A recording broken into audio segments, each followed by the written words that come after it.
Hi everyone, I am Jeb Palo, Director of the Acute and Critical Care Institute of the Medical City, whose only profession has been intensive care for nearly 2 decades. Today, I was asked to speak about professional burnout. My disclaimers are: first, I think I was selected for the topic because people think I am at the ash level of burnout. Secondly, I usually prefer to talk about clinical science. Lastly, my own inclination is to think in terms of a fight. So expect a lot of insights from the military and sports psychology or the martial disciplines. I would like to share a few ideas not only about what the problems are, but also simple solutions at the individual or team level. We will not be talking about nurse staffing levels or resident GTRs and things like that. Those are very important at the organizational level, but they have been discussed at other venues. There seems to be little in the way of guidance at the individual or team level, and this is where I hope this talk will fit in. What is burnout anyway? The formal definition is it is a state of physical or emotional exhaustion that also involves a sense of reduced accomplishment and loss of personal identity. Any cursory read will find that there are many different related but separate things that contribute or coincide with the development of professional burnout, such as moral trauma, depression, etc. We will not go into them, but please keep them on your radars. The formal tool to measure it is the Maslach Burnout Inventory, or MBI, the simplest version of which scores for emotional exhaustion, depersonalization, and the sense of reduced self efficacy. Score badly on all three dimensions, and you have the completed burnout syndrome. But evaluating each dimension on its own is now thought to be more useful because most of us may be on the spectrum on different axes, and preventive measures or interventions are also different for these axes. Professional burnout was common in our field even before the pandemic. In 2018, I co authored a study on burnout in Asian ICUs. Our Saba ICU study showed that overall, about half of ICU personnel, doctors and nurses, exhibited burnout. The prevalence is highest in China at around 60%, while the respondents from the 5 Philippine ICUs that joined the study had a prevalence of about 40%. Some factors were identified as protective: shift work and home call for physicians, less hours per month for nurses, and increased tenure and religiosity for both groups. The pandemic, of course, made it more complicated. This PGH study looked at residents in the hospital when it was converted to a COVID referral hospital. At first look, only 4% fit the complete burnout profile. But later, we find that only 40% did not have any high risk scores on any dimension of the MBI. Here, they found that resilience was protective, but increasing mortalities per week promoted burnout. Even after the pandemic, the lingering effects on ICU practitioners are still seen. In fact, this Italian study showed increased levels of anxiety, burnout, and depression in their personnel 1 year after the crisis that occurred in their country. Burnout may lead to both poor personal and professional outcomes. And in our line of work, this means the lives or quality of life of not just our staff, but also our patients. As ICU leaders, we may be blind to the personal outcomes of our teams, except for ourselves and a select few. But individual team members are at risk for a vicious cycle called the burnout cascade. The description is of a burnt out member committing a medical error that leads to worse burnout. Now multiply that personal distress and that risk all over our staff. Such a large scale will surely affect clinical outcomes, and potentially for a prolonged period. As an example, we benchmark our ICU performance against a standard ICU scoring system. in this case SAPS 3. A standard mortality ratio is calculated from actual versus predicted mortality, and for most years, our SMR showed superior performance, a lower number meaning better quality of care. This changed during the pandemic, when we were losing more patients than was predicted by SAPS 3. But even during a relatively quiet 2022, our performance did not return to our baseline. I am sure that the reasons for this performance drop is multifactorial. But, just like in a clinical case, multifactorial only means we must identify the factors and address them individually. Pervasive burnout has not been ruled out. So now, we have a chronic, pervasive problem that robs us of motivation and energy. How do we manage it?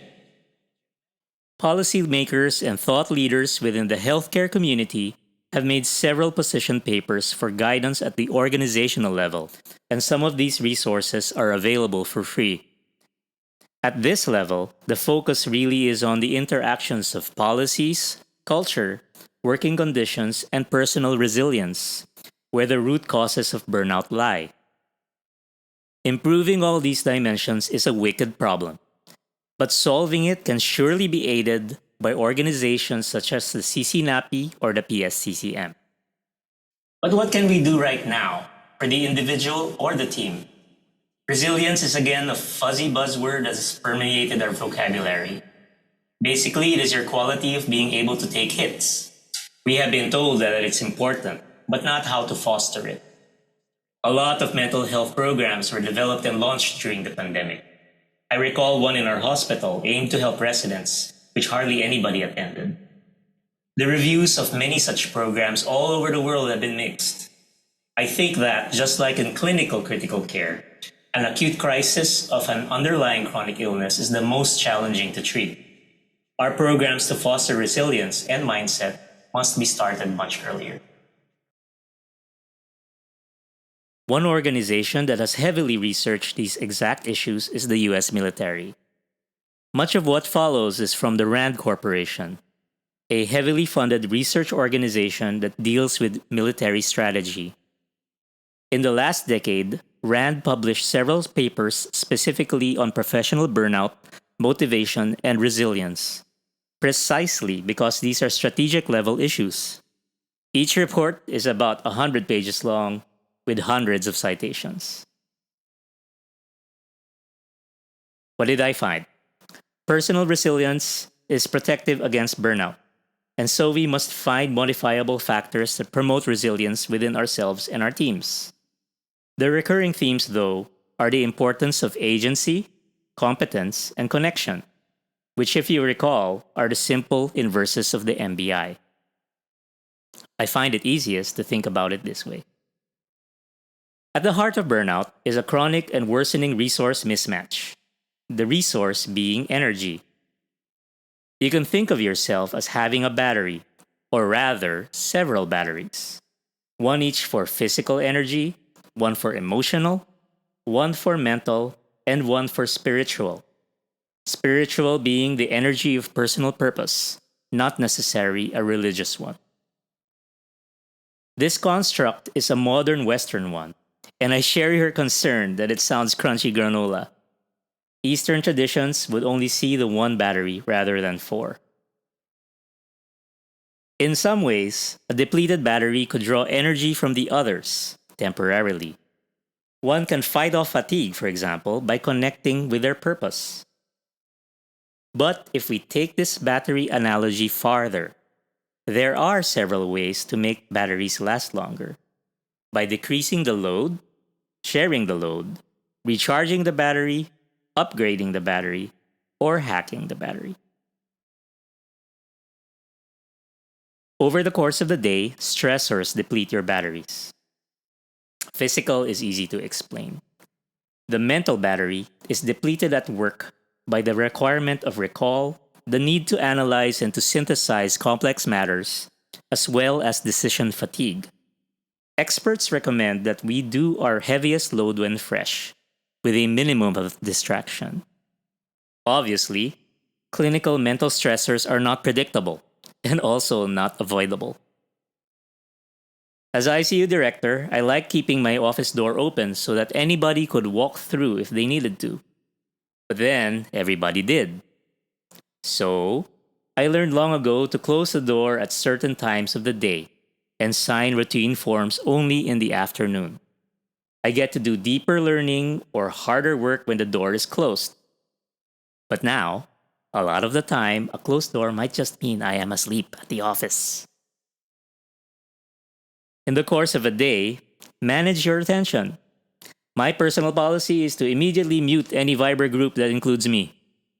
And one of my best but short lived victories in the organization was to get the admin to not send blast messages at night or on weekends. Short lived because they avoided it for about only a month. Some people just cannot help themselves. So, leaders, try to protect protected time and lead by example. We do not know what people go through outside of what they show us at work. We should avoid being an allostatic load when we don't need to be. For the senior clinicians, I would like to offer this advice: delegate clinical decisions. A lot of what we do are well rehearsed scripts. Sepsis hemodynamic management is one example. It should be an exceptional situation when it must be the senior that decides timing of vasopressors or even invasive monitoring. You should be like Messi, scanning and walking the field, conserving his energy until the decisive moment when his personal intervention is required.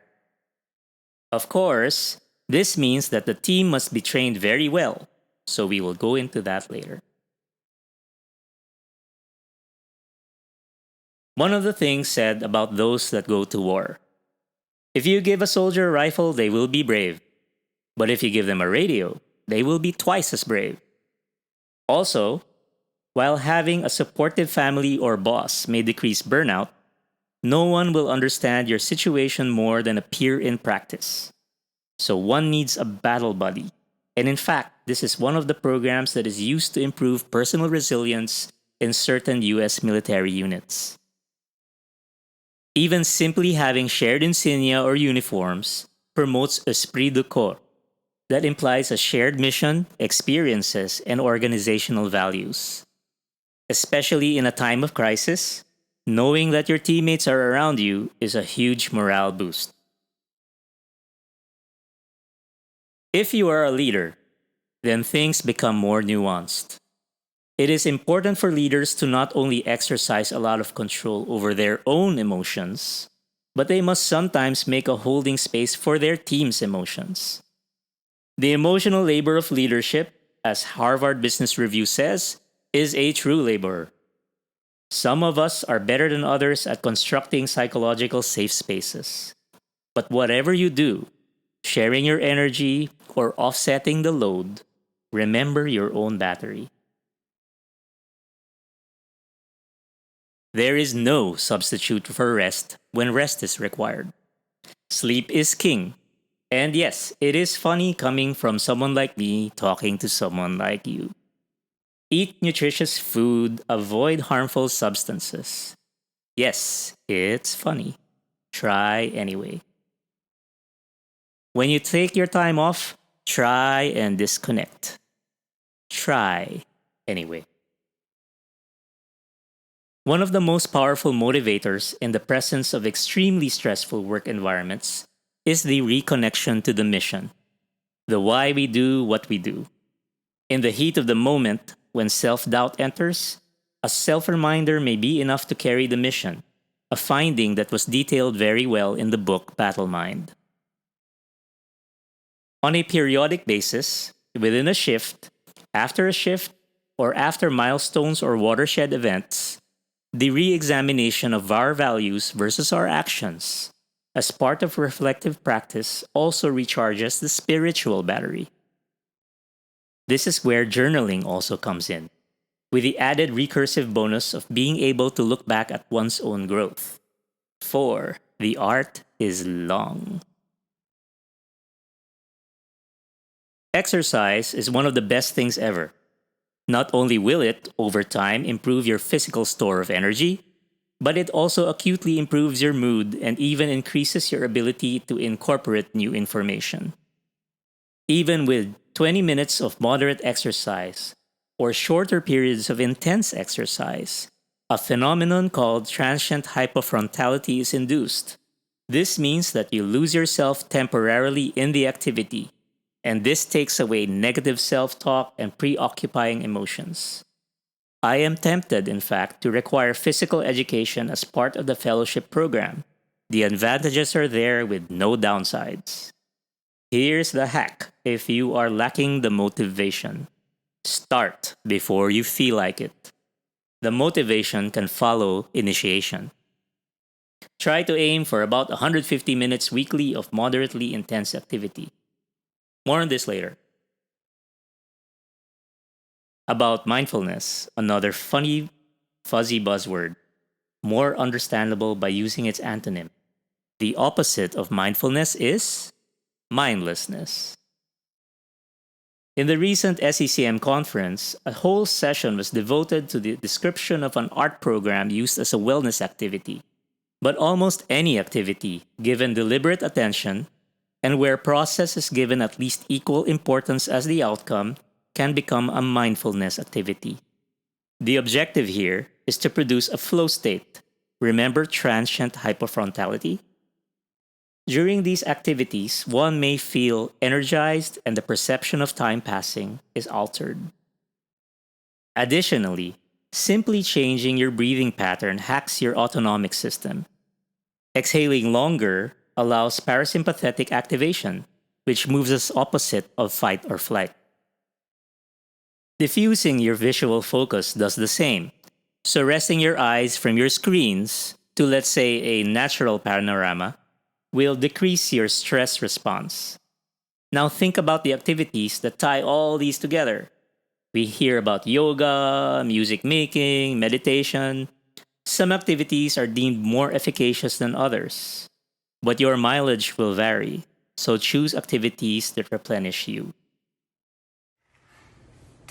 My own practice is to train and teach the use of the Japanese katana. And in the course of researching this talk, I started to hold classes for free in the hospital. Because I realized that the breathing practice and the shifting of attention described earlier are inherent to this martial art. And also, from the etiquette of moving about armed to the actions of a quick draw, slash, and sheathing, all done without visual reference, something about doing this with a 2-foot long razor blade positively encourages mindfulness. One of the common findings in the burnout studies was that the odds of being burned out was inversely proportional with years on the job. This is the battle-hardened veteran effect, but there is an important survivor bias operating here. Some of those who weren't able to handle the stresses of the job probably left the job. And now, as our teams are replenished with new hires or new graduates, we need to somehow work hard on our new members without making them brittle. Which leads us to how we train our teams and ourselves. The Yerkes-Dodson curve describes performance in relation to applied stress. The bell shape implies low performance with low activation, a performance peak with an optimal level of stress, and deterioration with extremely high levels of stress. Now, a training effect is only gained to the right of optimal performance, where stress threatens to break down performance.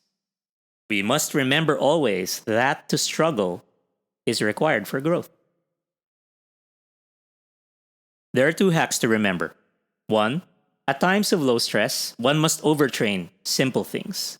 One must practice basic skills again and again until you can't get things wrong. So these are best for routine actions such as airway or procedural skills.